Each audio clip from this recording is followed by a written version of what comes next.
মানে ছাত্ররা তো করতে বাধ্য করেছে, আপনারাও কি মানে জাস্ট চাওয়াই থাকবে নাকি আপনারাও এরকম কোনো চিন্তা থাকবে? না, আমার মনে হয় যে আমরা অলরেডি দেখেছি যে বোর্ড কিন্তু খালি, যারা যারা বোর্ডের দায়িত্বে আছেন তারা কিন্তু সেই অর্থে এখন অনেক কার্যক্রম চলছে। আমাদের পাকিস্তানে দল যাচ্ছে, অস্ট্রেলিয়াতে দল আছে, সামনে বিশ্বকাপ, কিন্তু তাদের কিন্তু আমরা সেভাবে দেখছি না। তারা যদি সত্যি দায়িত্ববান মানুষ হয়ে থাকেন, ক্রিকেটকে ভালোবেসে থাকেন, আমার মনে হয় লাইক আদার পিপল অনেক অর্গানাইজেশন থেকেই কিন্তু মানুষজন স্টেপ ডাউন করছে। তারা স্টেপ ডাউন করতে পারেন, তারা যদি মনে করেন, কারণ একটা নিয়মের মধ্যে দিয়ে আমাদেরকে যেতে হবে। যদি সেটা হয় সেটা হতে পারে, বাট আমি এইসব ব্যাপারে আলাপ করতে চাই না খুব বেশি একটা। যারা দায়িত্বে আছেন আমি বলবো যে উপদেষ্টা, আমাদের যুব এবং ক্রীড়ার উপদেষ্টা আছেন, তারা নিশ্চয়ই কিছু চিন্তাভাবনা করছেন। অলরেডি উপদেষ্টা কিন্তু বলেছেন যে তারা সিস্টেমটাকে ঠিক করতে চান। একই মানুষ রেখে যদি সিস্টেমটা ঠিক করা যায়, there is nothing wrong with that.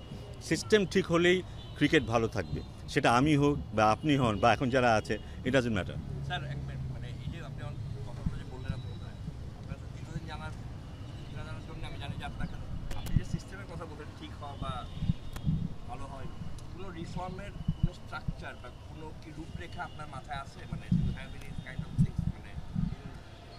I mean it's not like যে হওয়া দরকার এটা হচ্ছে এক কথা, আর এগুলো হলে হবে, মানে রূপরেখা কোনো কিছু তৈরি করছেন বা কোনো কিছু কি মাথায় আছে যেটাকে আপনি বলতে চান যে এইগুলো হলে আই উড, বিকজ বিং আপনি বিসিবিতে অনেকদিন ছিলেন, এটা না, ডেফিনেটলি, কারণ এটা নিয়েই তো বছরের পর বছর আমরা চিন্তাভাবনা করেছি, এবং বিশেষ করে আমি চিন্তাভাবনা করেছি কোন জায়গায় কী হলে আমরা আরেকটু এগোতে পারি, কোন জায়গায় আমাদের ঘাটতি আছে, তার মধ্যে আমাদের রিসোর্স কোথায় কোথায় আছে যেটা দিয়ে আমরা ওভারকাম করতে পারি।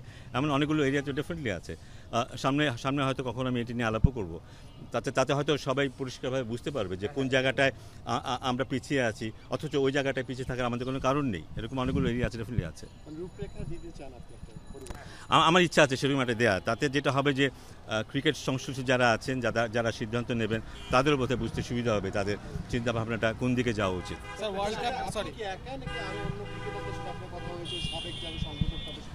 না, সেই অর্থে যে মানে একটা দল করে কথা হয়েছে তা নয়, কিন্তু অনেকেই আমার সাথে যোগাযোগ করেছে, অনেকেই বলেছে আমি যেন কথা বলি, কারণ আমি আগে যেহেতু কথা বলেছি, সেই কারণেই হয়তো আমাকে বলেছে আমি যেন এটা নিয়ে কথা বলি। সো আমি ইতিমধ্যে অনেক মিডিয়াতে কিছু কথা বলেছি, বাট আজকে আবার সুযোগ হয়েছে অনেকের সাথে কথা বলার, সেই সুযোগটা নিলাম আর কি। স্যার, ওয়ার্ল্ড কাপ যদি বাংলাদেশে না হয়, মানে এখন মনে হচ্ছে যে এটা একটা হিউজ ডাউন, মহিলাদের women's under T20 world cup, sir এটা কতটা ডিসঅ্যাপয়েন্টিং হবে?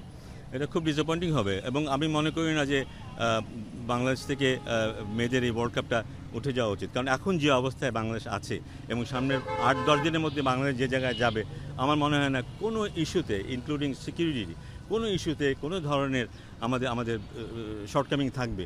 বাংলাদেশ এখন অত্যন্ত স্টেবল একটা জায়গায় আছে এবং সামনে আরও যাবে, এবং এখানে নিরাপত্তার কথা বলি বা অন্যান্য সুযোগ সুবিধার কথা বলি, টপ ক্লাস হবে। আমি আশা করব যে টু বি অনেস্ট আগের চাইতে অনেক ভালো হবে। এখন যেভাবে সবাই কাজ করে, যেভাবে সবাই এগিয়ে আসে অনেস্টলি, গুড ইন্টেনশন নিয়ে, আমার মনে হয় এখানে বিশ্বকাপ হলে সবাই সেটা দারুণভাবে উপভোগ করবে।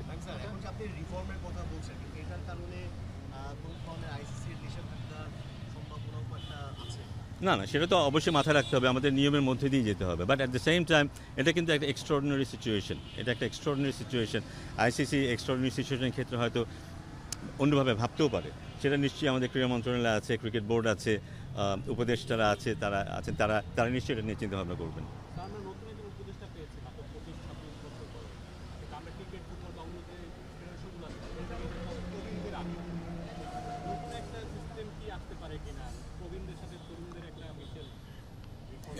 এটা কি অন্য সব?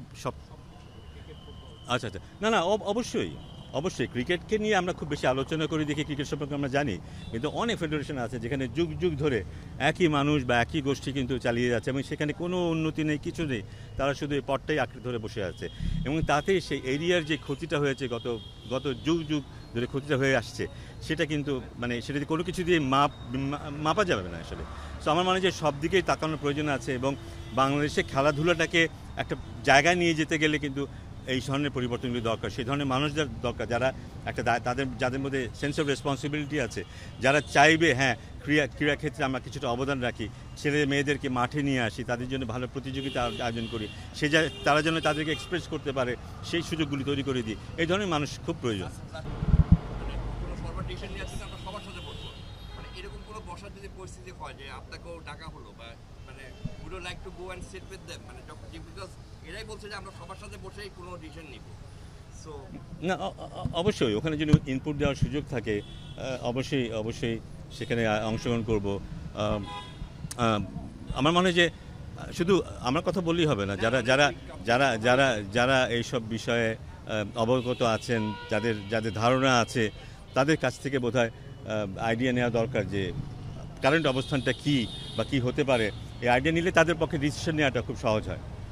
স্যার, আপনি যে রূপরেখার কথা বলছেন, এখানে কি ক্রিকেটাররা থাকবে কিনা, বর্তমান সাবেক ক্রিকেটাররা সবার কনসার্ন নিয়ে সেই রূপরেখাটা দিতে চান না বিসিবিতে কি পরিবর্তন হবে? নিশ্চয়ই আমি যদি ফর্মালি কিছু করি আমি নিশ্চয়ই আলাপ করব ক্রিকেটারদের সাথে বলি, বা যারা বিদগ্ধজন আছেন তাদের সাথে নিয়ে আলাপ করব এবং তাদেরও আইডিয়া নেওয়ার চেষ্টা করব। কারণ আমি চাইবো একটা কম্প্রিহেন্সিভ একটা রূপরেখা নিয়ে আসতে, যেটা দিয়ে আমরা হয়তো সাহায্য করতে পারবো। এখন যারা যারা দায়িত্বে আছেন তাদেরকে সাহায্য করতে পারবো। আমি আবারও বলি, it's not about me or যাদের কথা আমি মাথায় আছে যারা যোগ্য তা না, কিন্তু যেটা উপদেষ্টা কিন্তু বলেছেন যে তারা চায় সিস্টেমটাকে ঠিক করতে। সিস্টেম যেই ভালোভাবে চালাতে পারবে সেই যোগ্যতা রাখে ক্রিকেট বোর্ডে আসা। আপনি সেই উপদেষ্টা বা সরকারকে আহ্বান জানাবে কিনা বসার জন্য একটা এই রূপরেখা নিয়ে? আমার মনে হয় যদি সরকার যদি চায় সেখানে আমার অংশগ্রহণ করাটাই বোধহয় বেটার হবে, instead of me asking them to come to me. So তারা যদি চান আমি নিশ্চয়ই এগিয়ে যাব, আমার দিক থেকে কিছু বলার থেকে একটা কথা, যে পরিবর্তনের মধ্যে দিয়ে আমরা যাচ্ছি সে অধিকারটা আদায় করে নেওয়া হয়েছে আসলে, সেটার বাস্তবতা। সেখানে যদি ক্রিকেট বোর্ডের কেউ আপনাদের এই চাওয়াগুলো না শোনে, সেক্ষেত্রে কি হবে? আমার মনে হয় না শুধু চাওয়া না, মানে আমরা আমার মনে হয় না সেইটা হবে। ক্রিকেট বোর্ড থ্যাঙ্কফুলি ক্রিকেট বোর্ডের অবস্থানটাকে বিবেচনায় নিতে হবে, কিন্তু অত্যন্ত গুরুত্বপূর্ণ ক্রিকেট বোর্ড, আমাদের ক্রিকেটের পারফরমেন্স খুবই গুরুত্বপূর্ণ কিন্তু। সো আমরা যদি এটাকে অবহেলার চোখে দিকে নেগলেক্ট করি, না ঠিক আছে যেভাবে আছে সেভাবেই চলুক, আমার মনে হয় না এটা সবাইকে সন্তুষ্ট করবে। সব মানুষ কিন্তু তাকিয়ে আছে ক্রিকেট বোর্ড কিভাবে কি হয়, কারণ পরিবর্তনের মধ্যে দিয়েই কিন্তু পারফরমেন্সের পরিবর্তনটা আসবে, সেদিকে সবাই কিন্তু তাকিয়ে আছে। আমার মনে হয় আমরা দেখছি যে গত কয়েকদিনে রাজনৈতিক দলের মহড়া দেখেছিলাম, মানে এই যে পরিবর্তনের জন্য নিশ্চয় ছাত্র আন্দোলন করেনি, একটা রাজনৈতিক দল যাবে আরেকটা আসবে, সেই মহড়াটাকে কিভাবে দেখেন? যে আটকানো সম্ভব? না না, মানুষের আগ্রহ থাকতেই পারে, অনেকে অনেকভাবে এটাকে দেখবে, তাদের আগ্রহ চত্বরের ভিতরেই আমরা মিছিল করছি। সেটা না হলেই ভালো, কারণ আমি আগেও বলেছি এতে যেটা হবে যে বিসিবির ভেতরে যারা কাজ করে স্টাফরা এমপ্লয়িরা যারা আছে তারা প্যানিক হতে পারে কিন্তু। সো আমার মনে হয় সেটা না করাই ভালো, এমন কিছু করা উচিত না যাতে বিসিবির ভেতরটা কোনোভাবে কলুষিত হয়। আমিও অ্যাকচুয়ালি টু বি অনেস্ট আমি এখানে কথা বলতে চাইনি, হঠাৎ করেই কিন্তু ঘটনাচক্রে এটা ঘটে গেছে কিন্তু। সো আমি মনে করি যে সবারই সেই সেন্স অফ রেসপন্সিবিলিটিটা দেখানো প্রয়োজন, সবারই দায়িত্ব নিয়ে কাজ করা প্রয়োজন, ক্রিকেটটাকে যেন কোনোভাবে আমরা ক্ষতিগ্রস্ত না করি। স্যার, সাকিব আল হাসান একটা রাজনৈতিক দলের প্রতিনিধিত্ব করতেন, তার রেগুলার বেসিসে আসলে বাংলাদেশের প্রতিনিধিত্ব করা কঠিন হবে কিনা? হাউ আই নো, এটা ডিপেন্ড করে ক্রিকেট বোর্ডের উপর ডিপেন্ড করবে, সাকিবের উপর ডিপেন্ড করবে। সে যদি খেলতে চায়, তার যদি খেলার অবস্থান থাকে, দলে যদি তার জায়গা হয় এবং এবং এবং সিলেক্টর যদি তাকে বলে হ্যাঁ তুমি খেলবে, তাহলে হয়তো সে খেলতে পারে। সে কন্ডিশনগুলি ফুলফিল যদি করে সে খেলতে পারে হয়তো। স্যার আপনি মানে দুটো কথার মাঝখানে একই কথা বলছেন যে একই মানুষে একই কাজ করলে একই রেজাল্ট আসবে, তাহলে আপনি যে ধরুন আপনি বা সামনে যে রিফর্ম, এটা তো যদি একই মানুষটাকে করতে পারবে যারা এতদিন ধরে একই কাজ করে আসছেন। এটা খুব পার্সোনাল কোয়েশ্চেন। আমি টু বি অনেস্ট এটা আনসার হওয়া উচিত নো, এটা কখনোই হয় না, তাই না? একই জিনিস হলে একই জিনিসের রিপিটেশন হবে, তাদের পক্ষে সম্ভব হবে না একেবারে এটাকে উল্টে ফেলা, কারণ যেভাবে চলেছে সেটা থেকে একেবারে উল্টো দিকে যাওয়াটা বোধহয় সম্ভব না। স্যার, আমরা একটা গুঞ্জন শুনতে পাচ্ছি যে বিসিবিতে কয়েকজন পরিচালকের পদ যদি শূন্য হয়, নতুন করে যারা এক সময় এই বিসিবিতে আসতেন, প্রেসিডেন্টের আশপাশে থাকতো, তারাই আবার এসে বিসিবি চালানোর একটা পরিকল্পনা চলছে বলে গুঞ্জন আছে, মানে সেটা থেকে আসলে কোনো লাভ হবে?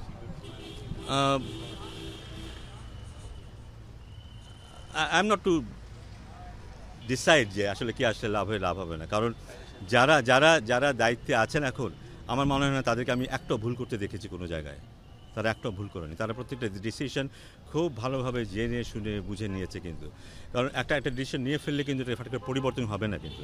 সো তারাও জানে যে এখানে কাকে নিয়ে আসা দরকার, কাকে আনলে ঠিক হবে না। বেস্ট অপরচুনিটি কোথায় আছে, বেস্ট রিসোর্স আমাদের কী আছে, সেটা সদ্ব্যবহার করাটা খুব জরুরি হবে। আমি নিশ্চিত যে তারাও সেটা জানে যে কোথায় কী করা উচিত। স্যার কবে নাগাদ দিবেন রূপরেখাটা?